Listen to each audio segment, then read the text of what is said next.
Baiklah, kita akan mempelajari tentang pemipaan pada sistem refrigerasi. Nah, terdapat beberapa jenis pemipaan atau jenis pipa pada sistem refrigerasi. Nah, yang pertama yaitu pipa tembaga.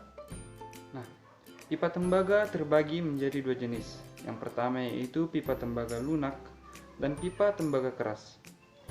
Nah, ada pula pipa aluminium, ada juga pipa baja, pipa fleksibel, ada pula pipa kaliper. Pipa kaliper ini berfungsi untuk menurunkan tekanan cair yang mengalir di dalamnya dan mengatur jumlah refrigeran yang mengalir melaluinya. Nah, ada pula soldering fitting. Soldering fitting adalah aksesoris pemipaan yang berguna untuk membantu melakukan sambungan dan pencabangan dengan cara pengelasan.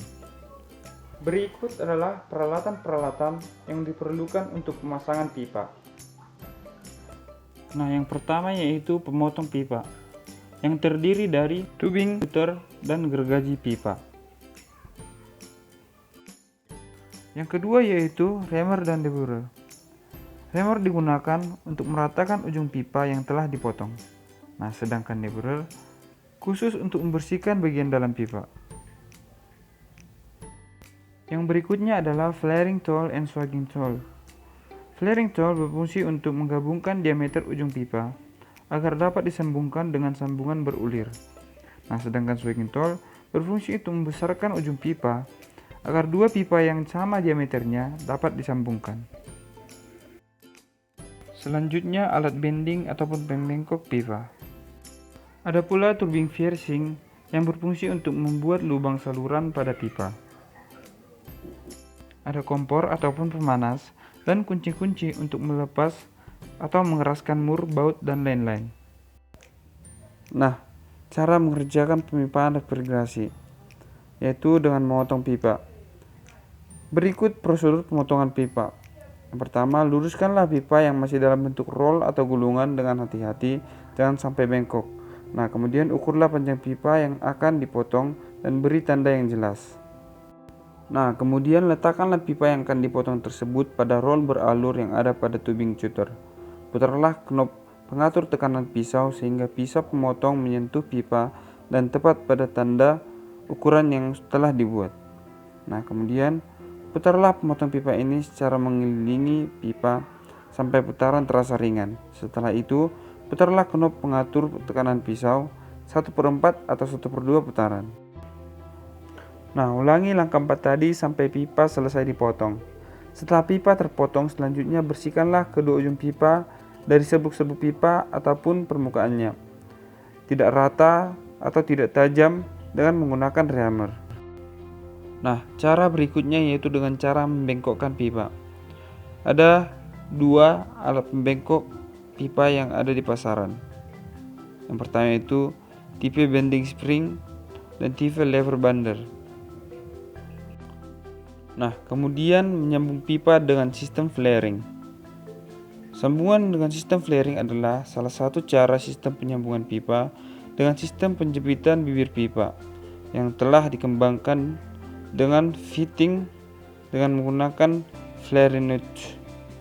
Nah, topik berikut adalah tentang brazing dan perlengkapan las oksi asetilin. Brazing adalah penyambungan dua buah logam atau lebih, baik itu logam sejenis maupun tidak sejenis, dengan menggunakan bahan tambah di mana titik cairnya jauh lebih rendah dibandingkan dengan titik cair logam yang akan disambung. Nah, sedangkan welding adalah penyambungan dua buah logam atau lebih, baik itu logam sejenis maupun yang tidak sejenis, dengan menggunakan alat pemanas yang temperaturnya sangat tinggi sehingga dapat mencairkan kedua logam tersebut. Nah, sedangkan perlengkapan las oka asetilin terdiri dari satu silinder asetilin. Silinder asetilin adalah tabung yang terbuat dari logam baja yang di dalamnya selain berisi gas asetilin juga berisi bahan berpori seperti kapas, sutra, asbes yang berfungsi sebagai penyerap aseton, yang merupakan bahan di mana asetilin dapat larut dengan baik dan aman di bawah pengaruh tekanan. Nah, yang kedua adalah silinder oksigen. Silinder oksigen terbuat dari bahan baja, berbentuk tinggi langsing, mempunyai tekanan isi maksimum 150 kg per cm. Nah, yang ketiga adalah regulator silinder gas. Pada silinder gas dilengkapi dengan regulator untuk mengatur tekanan kerja. Yang keempat adalah Brennerlas. Brennerlas adalah alat untuk mencampur gas asetilin dengan zat asam setara. Alat pengatur pengeluaran hasil campuran gas tersebut ke mulut blender. Nah, yang kelima yaitu adalah nyala api las. Ada 3 jenis nyala api yang dipergunakan, yaitu nyala api karburasi, nyala netral, nyala oksidasi. Nah, bukan hanya itu. Ada pula batang las perak 15, batang las perak 5, dan batang las tembaga. Sekian pemaparan dari saya. Terima kasih.